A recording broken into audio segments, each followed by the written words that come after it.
Number 6. This problem will help us understand the action of forces. A force of 2.00 kilonewtons in the xy plane acts at 35.0 degrees up from the positive x-axis. Okay, let's go through A, B, and C. The diagram looks like that. And so you have is the resultant magnitude, 2.00 kilonewtons. We know the angle, and so we can sketch the components. The angle theta is 35.0 degrees. And we know that just because it's a given. Now, the horizontal components, so Fx is F cosine theta, 1.64 kilonewtons, and Fy is F sine theta, 1.15 kilonewtons. Now, number 10, we see the diagram there in the book, on the worksheet. It says there are 5 forces acting on the truck in figure P10. What is the net external force on it? Now, you shouldn't get confused with all the other vectors you see there. The only vectors that matter are the ones that touch the red truck. So let's look at the ones that are on the right side of the red truck. Well, that's 3.0 kilonewtons.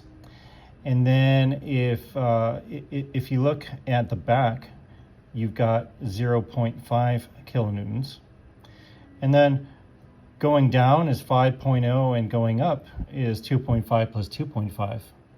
So the ups and downs cancel each other. All we're left with is a net force of 2.5 kilonewtons to the right. So the net force is moving the truck to the right with a force of 2.5 kilonewtons. Number 11.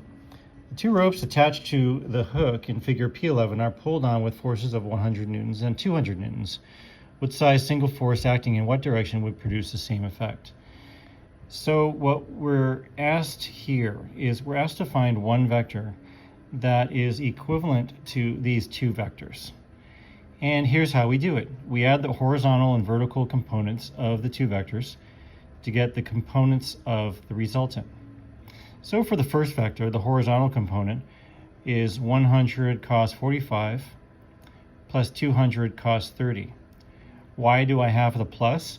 Because notice here that each vector is contributing a certain amount of horizontal force. And so I add the horizontal components of each. I do the same with vertical. Add the 2 vertical components because we have 2 vectors. And now what I have is I have the overall horizontal and the overall vertical that I would like to emulate with this one vector that will replace the 2 that are given. So I look at those as my components of the overall vector. I find its resultant, 298 newtons. And then I find theta by doing the inverse tangent of y over x, and I get 35 degrees.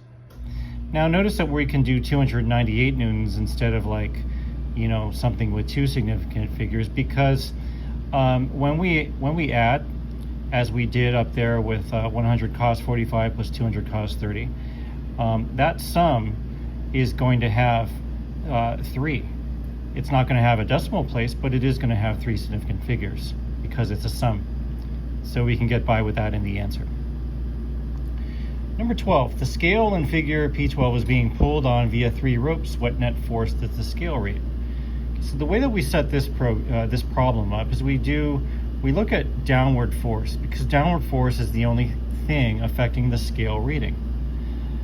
And we know that one of the vectors is going purely down. That's why I put the 200 there. And then for the other 2 diagonal vectors, we need to find their vertical components only. And so we go 200 cos 30 plus 200 cos 30. Now I know that normally cosine is going to be used with horizontal and sine with vertical. But in this case, notice that the 30-degree angles touch the vertical axis, and therefore it's more convenient to use cosine for them. The answer then is 546 newtons. All right, let's go to the next problem, 32. Studies show that a male lion, 170 kilograms, accelerates toward prey at about 10 meters per second squared, which is about the same rate a human sprinter accelerates or can achieve. How much force must a lion exert horizontally on the ground during such a charge? So this is just using F equals ma, and we get 1.7 kilonewtons. Number 33, a 100 kilogram gentleman standing on slippery grass is pulled by his two rather unruly children. One tugs him with 50 newtons north toward the ice cream stand, while the other hauls with 120 newtons toward the bathroom due east. Overlooking friction, compute Pop's resulting acceleration. So we know that the 50 Newton vector is going north, 120 is to the east. Those are our components. We put those together to find the resultant and the direction, and we get 130 newtons at 23 degrees. Now notice, in order to get this problem, what you have to do is you need to find the force vector first. Only then can you get the acceleration by using Newton's second law. So we plug that force 130 into F, and we plug the 100 into M, 1.3 meters per second at 23 degrees northeast. Number 35. A bullet is fired from a handgun with a 24.0 centimeter long barrel. Its muzzle speed is 350 meters per second and its mass is 6.00 grams. Compute the average force exerted on the bullet by the expanding gas in the barrel. Now remember that muzzle speed is the speed that a projectile has at the moment of launch, so the moment it leaves the barrel. And at the moment it leaves the barrel, it will no longer accelerate. If we neglect air resistance, well, we can say that it will travel at constant velocity. If we don't neglect air resistance, we can say that it's going to slow down. In any case, it stops accelerating the moment it leaves the barrel. All right, so what are we trying to find here? We want to find the average force. Before we can do that, we need to know the acceleration. And that's why we set it up like this. Vf squared equals vi squared plus 2as. We choose that tool based on our givens. We plug in the 350 and everything else. And then what we do is, once we have the acceleration, we can find the force using Newton's second law. Number 37. When a golf club strikes a 0.046 kilogram ball, the latter may attain a speed of 70 meters per second during the 0.50 millisecond collision. Find the average force exerted by the club on the ball. Notice we've got two steps again. We need to find the acceleration first, like we had to in the last problem, and then we can find the force. So we use Vf equals Vi plus At. We find the acceleration of 140,000 meters per second squared. And then we use Newton's second law to find the force of 6.4 kilonewtons. All right, number 39. A bullet fired into wet clay will decelerate fairly uniformly. If a 10-gram bullet hits a block of clay at 200 meters per second and comes to rest in 20 centimeters, what average force does it exert on the block? Hint, from the fact that the bullet goes from Vi to 0 in a distance s, you can find AF and with that FF. Okay, so they actually gave you a pretty big hint there. We're going to find the acceleration first, like we did in the last two problems. And our tool is Vf squared equals Vi squared plus 2as. And we know that the Vf is 0 because it comes to a stop. So then we plug and chug and get negative 100,000 meters per second squared as our acceleration. Now notice that it's a negative number, and it's a negative number because we're dealing with a deceleration. A deceleration is the same as a negative acceleration. Now, F equals ma because of Newton's second law. Again, we do some plugging and chugging, and we get 1.0 kilonewton on the block. That's the force exerted. Note, during the deceleration, the block exerts force on the bullet, and the bullet exerts an equal and opposite force on the block, and that's because of Newton's third law. For every action force, there is an equal and opposite reaction force. All right, let's go to 49. A youngster who weighs 392.4 newtons on Earth is standing weightless in a space station. She jumps into the air with an average vertical acceleration of 5.00 meters per second squared. Determine the average force exerted by the floor on the jumper during the leap. So it's very important conceptually to understand that when someone jumps, the only reason they can jump is because momentarily the normal force is greater than their force of weight. When someone jumps, the floor or the ground is literally pushing up on them. The floor or the ground is literally pushing up on them. Now, how is that upward normal force achieved? It's achieved because you use your muscles to press down into the floor or ground. And then there's a reaction force where the ground pushes back. Okay, so for this setup, what we're going to do is first we're going to use the formula for weight. So FW, which stands for force of weight, equals mg. And we have 392.4 equals m times 9.81. So the mass is 40.0 kilograms. Then we use F equals ma because they gave us the vertical acceleration. And we plug that in to get 200 newtons. 55. The all-time champion jumper is the Flea. This tiny pest can attain a range of up to 12 inches or about 200 times its own body length. That's the same as you jumping 5 city blocks. Assuming a 45-degree liftoff angle, a push-off time of 1.0 milliseconds, and a mass of 4.5 times 10 to the negative 7 kilograms, compute A and B. All right, so let's see how to do that. Notice that the first thing we do is a good sketch. We've got the parabolic trajectory. We've got the range 0.3048 meters. And we have the launch angle, 45 degrees. We also have the mass of the Flea. And we had a problem like this in the last problem set. It's essential to consider the trips independently because horizontal and vertical are independent. Horizontal component, VIX equals VI cosine 45 degrees. Vertical component, VIY equals VI sine 45 degrees. So for the vertical trip, we have to ask ourselves, how long is the Flea airborne? It's the vertical component of velocity that determines airborne time. During that time airborne, the thing can go horizontally, but it can only go horizontally while it's airborne. Okay, so let's look at the first half of the vertical trip. VFY equals VIY plus AT. We know it's 0 because it momentarily comes to a vertical stop at its peak. And then when we continue the problem, we do T equals VIY over 9.81. Now, how do we know that? We know that because of just algebra on the last step.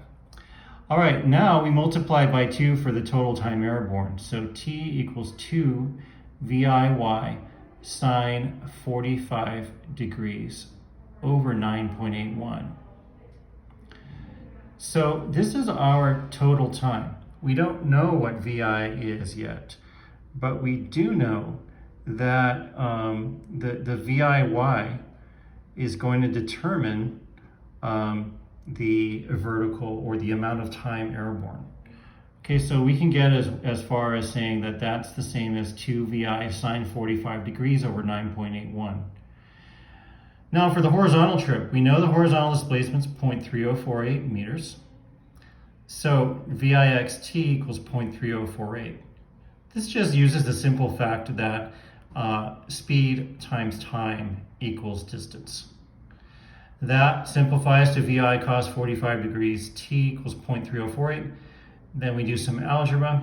We find out that the VI is 1.729 meters per second.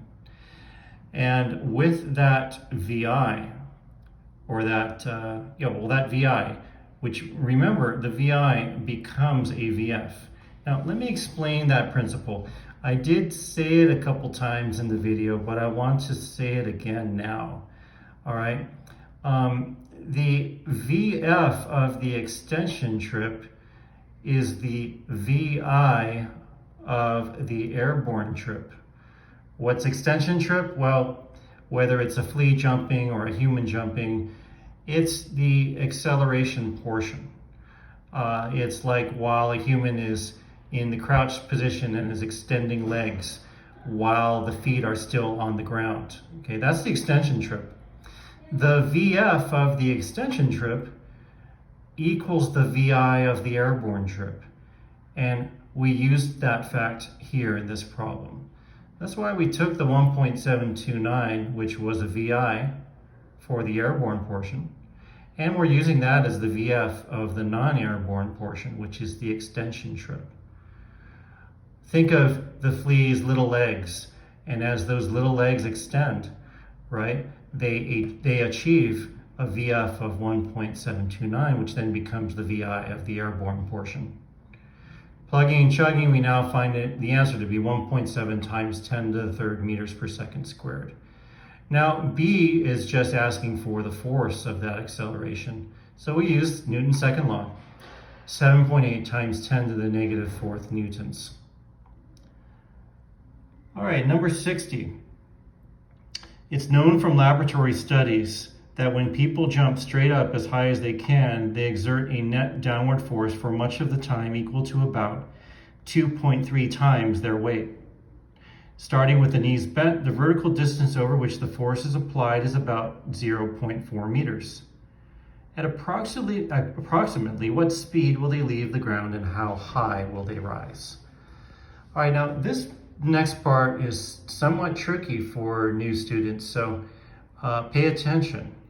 All right, we've got the weight, and it's telling us that the normal force is, on average, 2.3 times the weight of the person. Now, weight is mg, and so that's why I can say 2.3 mg. Now, this next step, F little m equals Fn, or normal force, minus force of weight. There's nothing magic about that. This just illustrates the principle I reminded you of shortly, or not long ago, which was this, that when someone jumps, they're only jumping because the floor is pushing up on them. Why is the floor pushing up on them? Because it's reacting to their push down force, which they achieve with the muscles in their legs. And that's why this little subscript of lowercase m, I've written it here because that would be the force of muscles. So force of muscles equals normal force minus force of weight. Now, why are we subtracting the force of weight? Because the force of weight does nothing to help a jumper jump.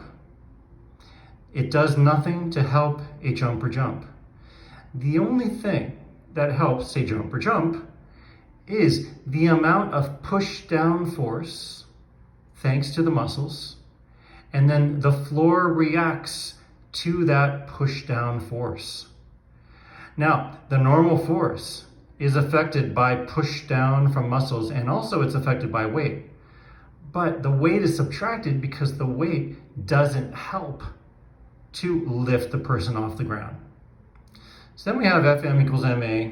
Fm is 1.3 mg. And we do the math on that, we get A is 12.753 meters per second squared. Now we have extension and jump again. Remember, the VF of the extension is the VI of the jump.